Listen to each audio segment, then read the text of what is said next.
하나님의 넉넉한 은혜와 축복이 함께하기를 예수님의 이름으로 간절히 축복합니다.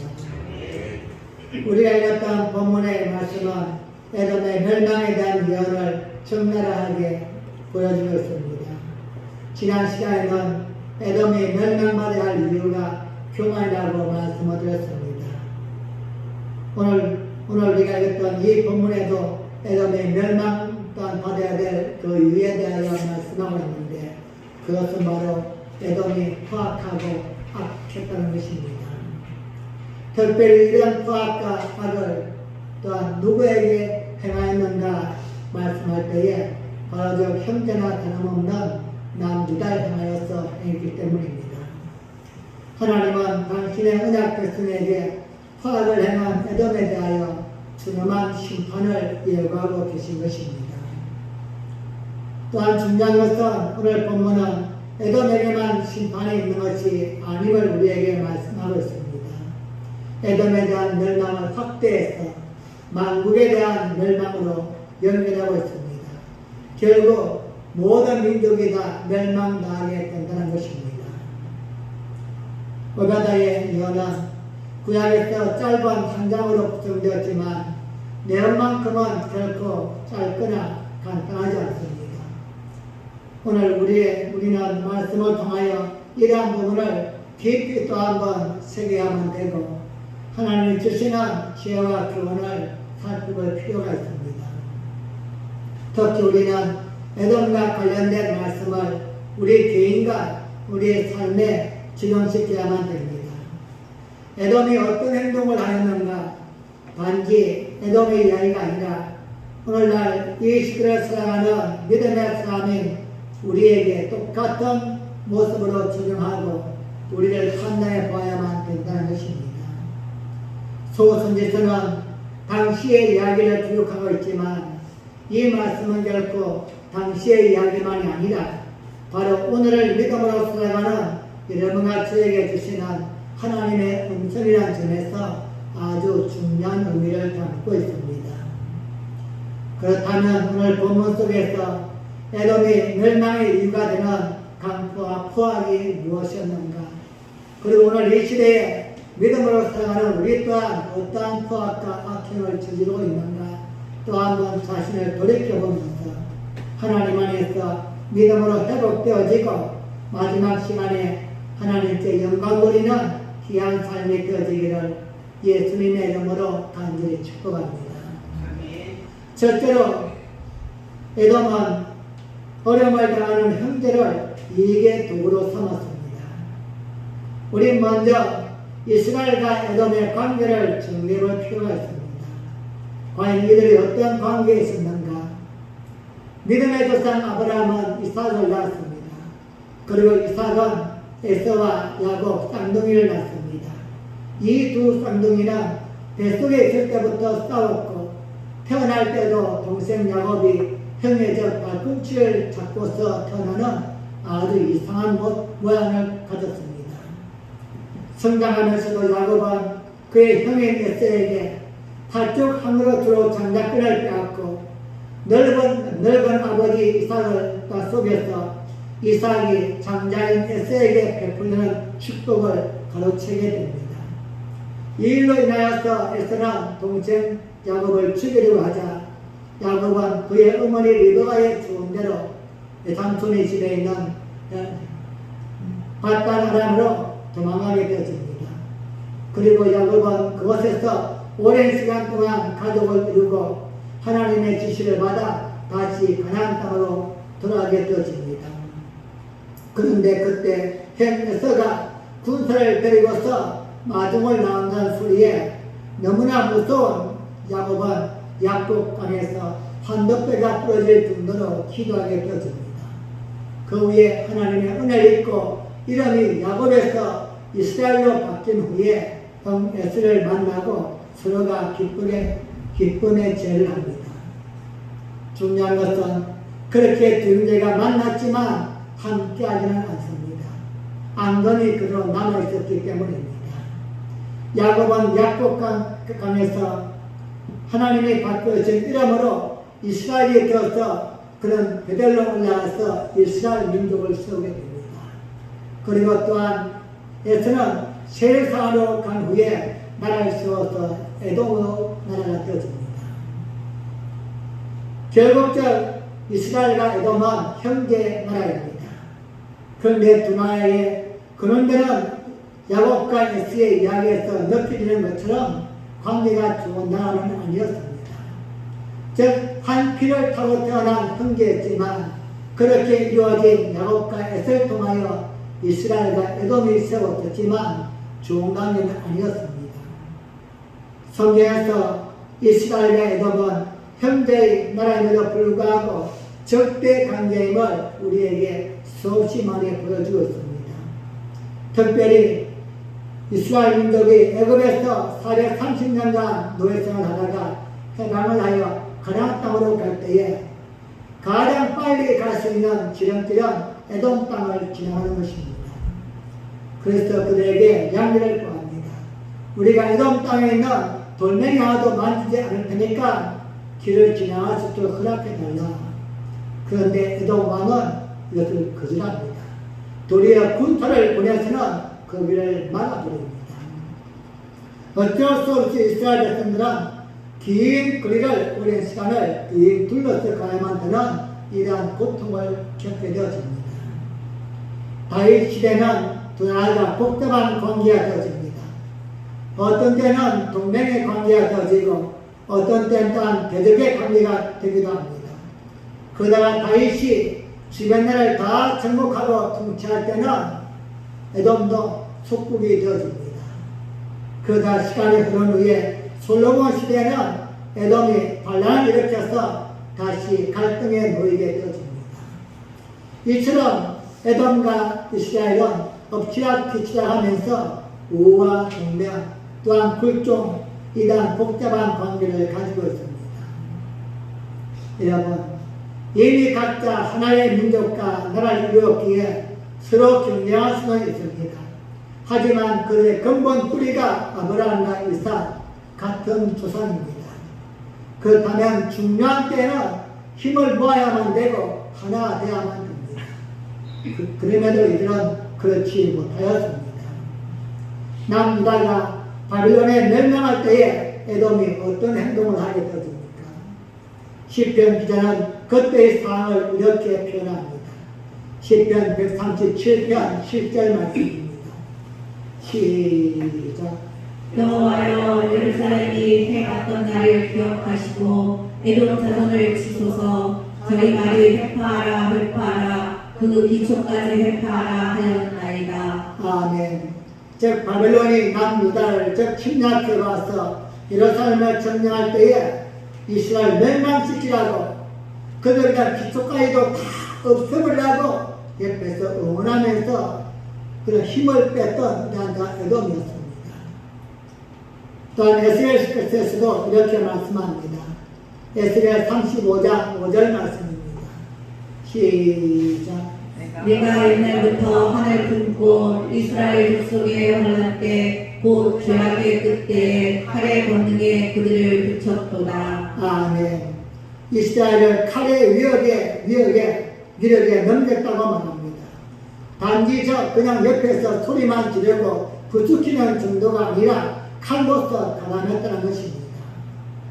더 나아가서 아모스 선지자도 에돔이 이스라엘에 대하여 한 일을 블레셋이 모든 사로잡은 이스라엘을 끌어 에돔에 넘겼다고 말씀합니다.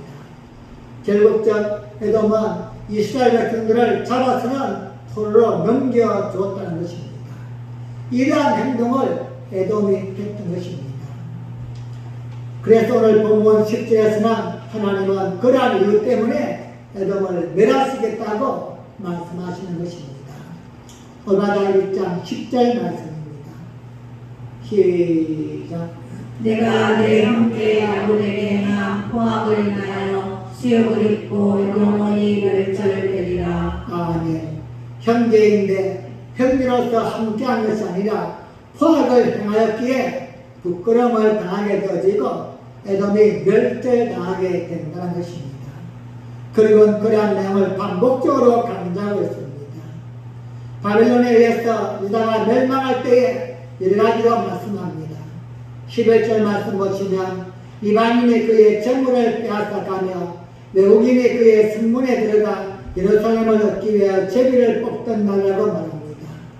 이것은 남유다가 멸망을 당하고 이제 이방 민족이 들어와서는 이 땅을 어떻게 우리가 나누어서 가질 것인가 이렇게 논할 때에 문제는 에돔은 어디에 있었나 이게 문제입니다. 11절 마지막 부분 보시면은 너도 그들 중 한 사람 같았느니라 말씀합니다. 즉 에돔도 그 속에 한 무리가 되어서 같이 끼어 있었다는 것입니다. 형제가 멸망을 당하고 나라가 지금 없어지는 그때에 안타까워하는 모습이 아니라 에돔도 그 속에 함께 끼어서 자신의 이익을 취득하는 자리에 있었다는 것입니다. 에돔도 약탈자와 함께 있었다고 말합니다. 그리고 12절에서는 고난의 나라고 말합니다. 야곱에게 화가 일어섰음을 말씀합니다. 문제는 이때 또한 에돔이 어디에 있었는가 묻습니다. 네가 입을 크게 벌릴 것이 아니며 이건 곧 에돔이 형제의 아픔에 동참하기는 커녕 오히려 입을 벌려서 자기의 이익을 추구했다는 것입니다. 이런 환난과 고난 날에 에돔이 어떻게 행동했습니까? 13절 말씀 보시면 네가 그 성문에 들어가지 않을 것이며 이 말은 약한 자의 무리에 함께 속하지 말았어야만 된다는 겁니다. 에돔은 오히려 약한 자들 속에 함께 포함되어서 환난당하는 야곱을 더욱더 빼앗고 약탈하고 강포를 일삼았기 때문입니다. 그리고 네가 그 재물에 손을 대지 않을 것이며 말씀합니다. 야곱의 재물을 빼앗았다는 것입니다. 자기의 이익을 위해서 멸망당하는 유다 민족의 재물을 약탈한 것입니다. 그리고 14절에서는 고난의 날에는 그 남은 것을 원수에게 넘기지 않을 것이라 말씀합니다. 무엇입니까? 원수에게, 이방인에게 유다 민족을 팔아 넘겼다는 것입니다.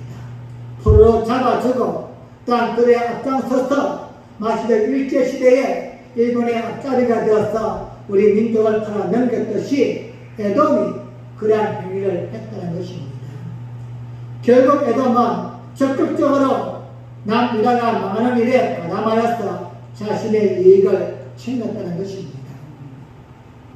자신의 지위를 지키고 즉 멸망당하든 말든 자기의 이익을 위해서 그들을 모함하고 포로로 잡아주고 넘겨주고 이러한 행위했던 에돔을 향하여 오늘 10절은 포악하다 말씀합니다. 여러분, 하나님이 에돔을 멸망시키는 이유는 분명합니다. 형제인 야곱의 나라, 즉 남유다가 멸망할 때에 함께 슬퍼한 것이 아니라 마음 아파한 것이 아니라 도리어 기뻐하면서 자신의 이익을 위해서 자신의 안위를 위해서 이방인과 한패가 되었으며 그들 힘들게 만들었기 때문입니다. 사랑하는 여러분, 우리는 어떻습니까? 형제가 힘들고 아파하고 넘어지는 것을 이용하여 이익을 챙기면 결코 안 됩니다. 하나님은 누구라도 그렇게 해서 gat되는 것을 절대 기뻐하지 않습니다. 특별히 믿음의 사람이 어려움을 당하고 곤란 중에 있다면 위로하고 돕지는 못할 망정 더욱더 곤란하게 만들고 힘들게 만든다면 하나님은 보고 계신다는 것입니다.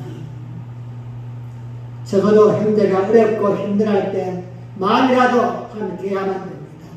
내가 도 힘은 없지만 함께 기도하도 하자. 내가 함께 널 위해서 기도할 테니 용기라도 내자. 이것이 한 민족이요, 한 형제요, 하나님을 섬기는 한 가족인 것입니다. 이 시간 우리 자신을 돌아보고 나도 모르는 사이에 누군가를 지치게 만들고 힘들게 했던 그러한 모습이 없는지 우리의 마음을 다시 한번 되돌아보는 귀한 시간이 되었으면 좋겠습니다. 하나님 오늘 에돔의 멸망을 말씀하시는 것은 그 이미 멸망당한 그 에돔이 중요한 것이 아니라 오늘 이 시대에 아직 남아있는 여러분과 저에게 하나님의 말씀을 듣고서 돌이키라고 하시는 은혜의 말씀인 줄 믿습니다. 우리 또한 멸망당하기 전에 에돔같이 그렇게 포함을 통하여서 힘든 일을 통하여서 이익을 챙기는 이러한 잘못된 신앙을 통하여서 멸망당하기 전에 은혜의 기회임을 기억하고 또 한번 믿음으로 살아가는 우리 모두가 되어지기를 예수님의 이름으로 간절히 축복합니다. 두 번째로 이러한 어려움 당하는 형제를 더더욱 곤란하게 만들었습니다. 자신의 이익을 챙겼을 뿐만이 아니라 더 힘들게 만들었던 것입니다. 오바댜 1장 12절로 14절 말씀입니다. 시작. 내가 형제의 날 곧 그 재앙의 날에 방언할 것이 아니며 유다 자손의 패망하는 날에 기뻐할 것이 아니며 그 고난의 날에 내가 입을 크게 벌릴 것이 아니라 내 백성이 환난을 당하는 날에 내가 그 성문에 들어가지 않을 것이며 환난을 당하는 날에 내가 그 고난을 방관하지 않을 것이며 환난을 당하는 날에 내가 그 재물에 손을 대지 않을 것이며 사거리에 서서 그 도망하는 자를 막지 않을 것이며 고난의 날에 그 남은 자를 대적에게 붙이지 않을 것이니라. 아멘. 우리가 성경을 읽을 때는 항상 그때의 말씀만이 아니라 당시의 문화와 당시의 상황도 이해하지만 오늘의 우리의 개인과 우리의 삶에 반드시 적용을 시켜야 합니다.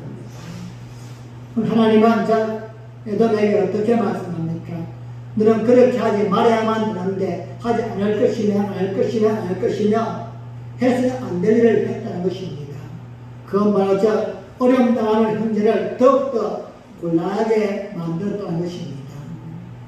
에돔은 멸망하는 유다를 향하여 더 힘들게 만들었습니다. 이들이 원래 형제였다는 점을 생각하면 이러한 행동은 절대 해서는 아니 되는 것입니다. 돕지는 못할 망정, 우리말의 말입니다. 그냥 동냥주지 못할 망정, 바가지는 깨지 말라고.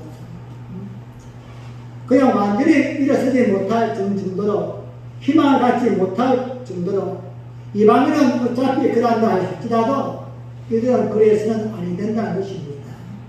이건 오늘 이 시대에 바로 우리 믿음의 형제들에 주시는 하나님의 음성이요 교훈인 줄 믿습니다. 믿음 없는 사람들은 그럴지라도 우리만큼은 그래서는 아니 된다는 것입니다. 12절 말씀 보시면 에돔은 형제 나라인 남유다가 멸망한 날에 기뻐했다고 말합니다. 여러분 누군가의 불행을 보면서 기뻐하는 것 이건 정말 인간이 아닌 거예요. 양심 있고 도리가 있다는 말입니다. 그냥 슬픈 치료해야만 됩니다. 쇼라도 해야만 되는 거예요. 내가 걷지는 못할지언정 그것을 통하여 기뻐하고 있다면은 이건 믿음의 삶이라고 이야기할 수가 없다는 것입니다. 유다와 에돔은 서로 간에 특별히 있었지만 다른 민족에 의해서 멸망당할 때는 함께 아픔을 느끼고 함께 고통을 느끼면서 힘을 모아서 그 위기를 극복하기 위해서 최선을 다해야만 되었습니다. 그럼에도 에돔은 남유다의 멸망을 기뻐했던 것입니다. 또한 13절 말씀 보시면 에돔은 유다가 환난당한 날에 그 고난당한 것을 방관했다고 이야기합니다. 어려움을 당한 사람은 지푸라기라도 잡을 그러한 심상으로 희망을 품습니다. 그런데 이러한 때에 도와줘야 될 마땅한 사람이 뒷짐을 지고 있다. 이건 바로 죄를 짓는 것과 마찬가지인 것입니다. 여러분 우리는 내 누군가 어려움을 당할 때에 내가 아무것도 하지 않았다. 이것이 우리의 가장 큰 죄인 것입니다. 남에게 도리어 더 어렵게 만들지 않은 것이 아니라 아무것도 하지 않았다는 것, 이건 순도로서의 값어치가 아니기 때문입니다. 몰랐을 때는 반응할 수 있지만 내가 그 내용을 알고서 내가 안 이상은 순도는 반드시 뭔가 행동해야만 되는 것이 하나님의 사람입니다. 14절 말씀 보시면 에돔은 또한 사방으로 도망가는 유다 사람들을 가로막았다고 이야기합니다. 여러분 쫓길 때에 쫓아온 사람도 두렵고 너무나도 마음이 힘들지만 도망간 사람 앞에 막을 때 막는 사람은 더더욱 두려운 겁니다.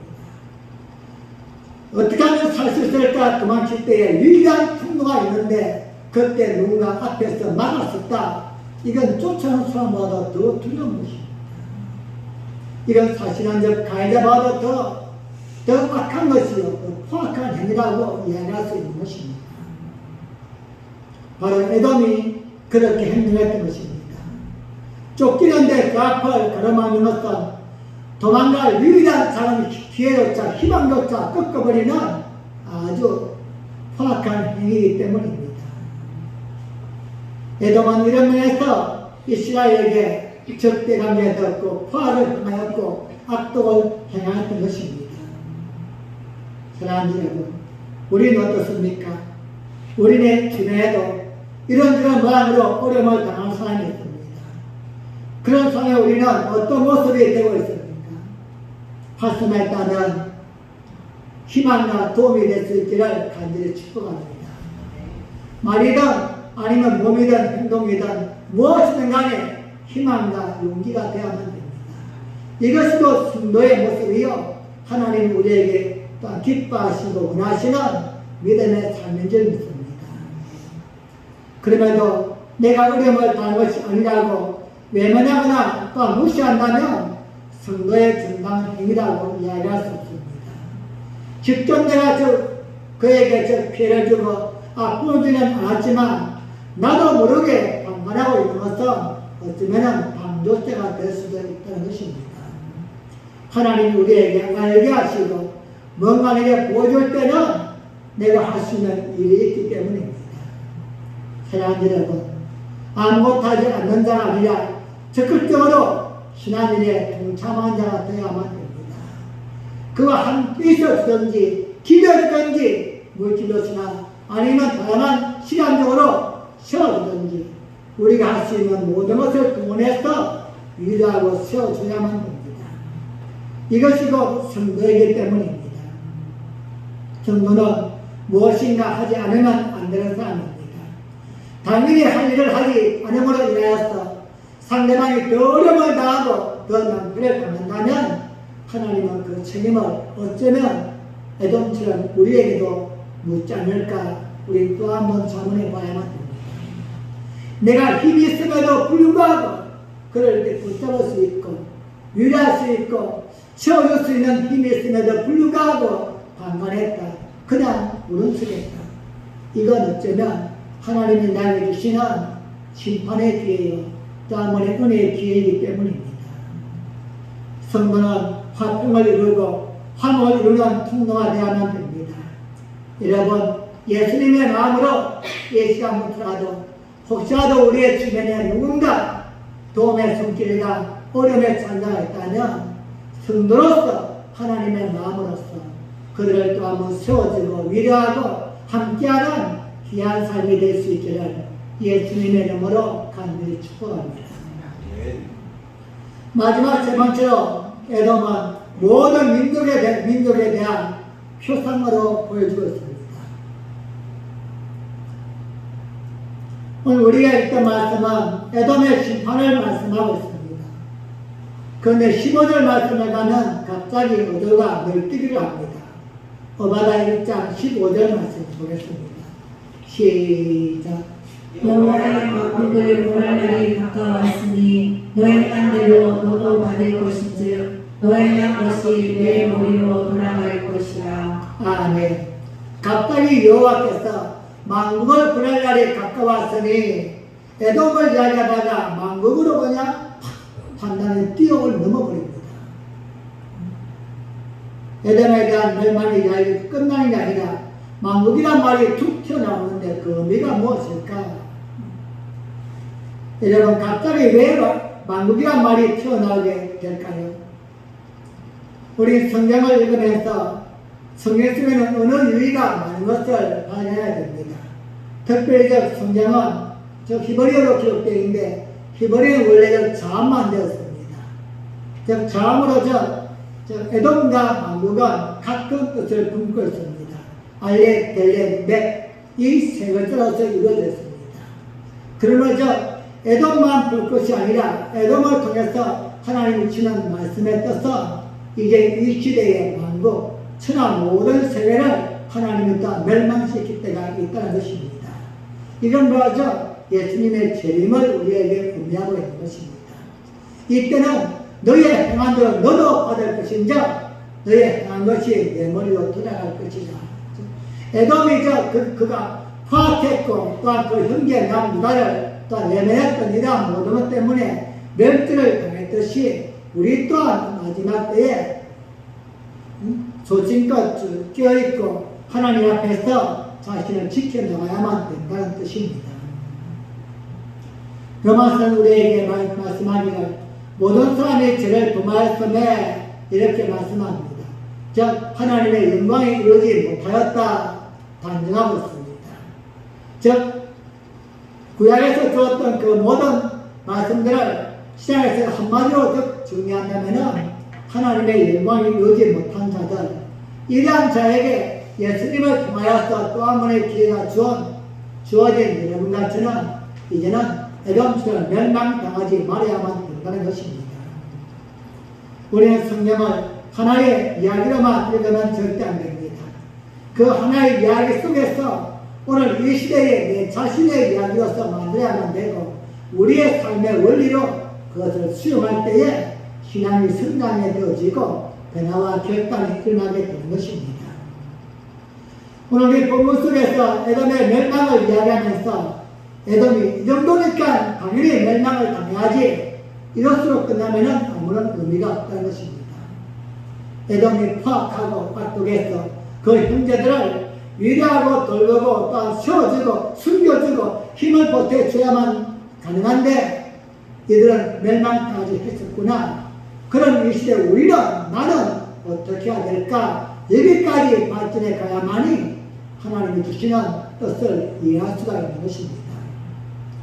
말씀은 말씀으로 끝나는 절대 아니기 때문입니다. 지난달 에돔의 죄를 심판하신 것처럼 지금도 똑같이 하나님을 불신하고 하나님을 신뢰하지 못하고 말씀에 순종하지 아니하여 모든 믿음의 사람들도 하나님의 심판할 날이 마지막에 온다고 우리에게 경고하고 있는 것입니다. 사랑하는 여러분, 우리 성경을 통하여서 하나님이 마지막 때의 심판에서 우리에게 말씀했음을 깨닫게 됩니다. 이 땅이 언젠가는 종말이 있게 되어지고 우리가 먼저 가든 늦게 가든 모두 심판대 위에 서게 되었을 것입니다.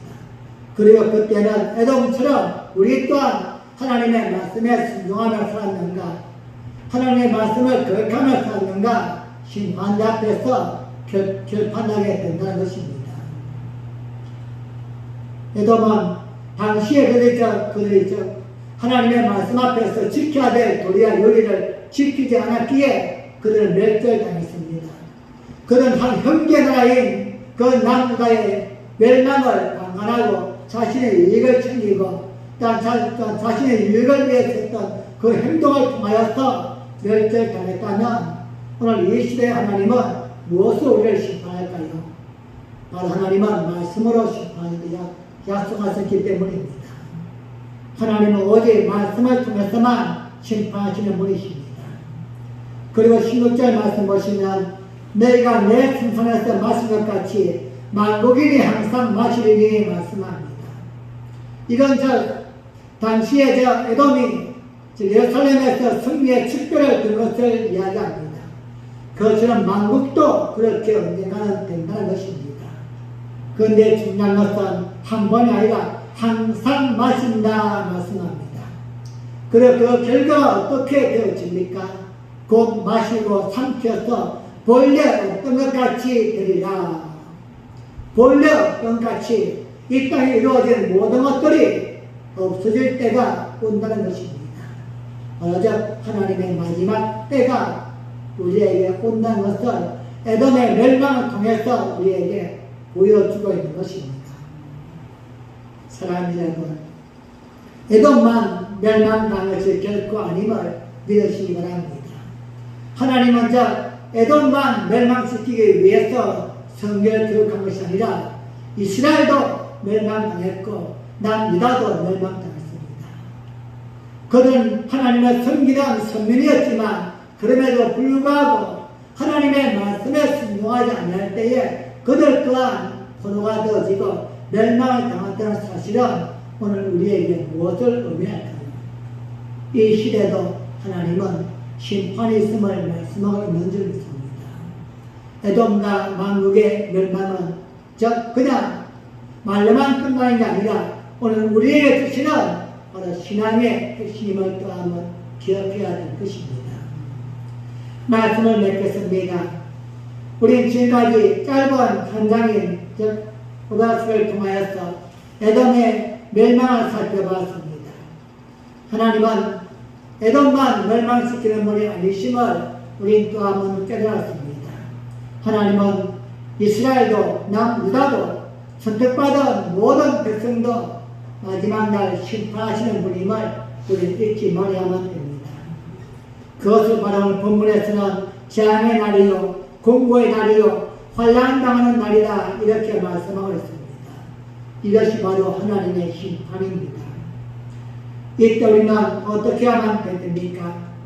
에돔같이 불신앙과 포악함의 삶이 아니라 나의 이익을 위해서 또 다른 사람을 이용하고 아프게 만드는 이런 삶이 아니라 또한 또 다른 사람의 내 주변의 형제들을 저버리고 외면한 삶이 아니라 하나님이 주시는 감동과 은혜 안에서 나에게 힘과 여유를 통하여서 누군가의 그 약한 부분을 세워주고 힘든 사람을 일으켜주고 또 한번 하나님께서 기뻐할 수 있는 믿음의 삶을 사는가 이것이 곧 에돔을 통한 교훈을 믿습니다. 사랑하는 여러분, 우리의 때가 우리의 마지막의 언제인지는 알 수 없지만 하나님의 말씀을 잊지 마시고 에돔과 만국이 멸망하듯이 우리 또한 마지막 때에 멸망할 때가 있음을 기억하면서 그날 항상 준비하며 믿음으로 살아가는 귀한 능력의 은혜가 함께하기를 예수님의 이름으로 간절히 축복합니다. 우리 함께 기도하겠습니다. 우리 합심으로 기도할 때에 하나님 아버지 오늘 우리의 주신 말씀을 통하여 만국이 멸망당할 때에 있다는 사실을 또 한번 깨달았습니다. 하나님 남유다를 힘들게 했던 에돔만이 아니라 오늘 이 시대에도 같은 형제의 아픔을 기억지 아니하고 내 주변의 한 사람의 아픔을 외면하고 또한 그들의 돌이 힘들게 만드는 이 시대 우리에게도 마지막 심판이 있음을 또 한번 잊지 않게 하여 주옵소서. 주님께서 붙들린 한 사람을 위해서 특별히 함께 신앙생활하는 믿음의 형제 자매들을 위해서 내게는 힘을 통하여 그 선변할 수 있는 믿음의 은혜를 허락하여 주옵시고 하나님 주신 기쁨의 마음을 통하여서 또 다른 사람을 세우고 그들 살릴 수 있는 귀한 믿음의 삶을 살게 해주세요. 우리 함께 주여 삼창하고 기도하겠습니다.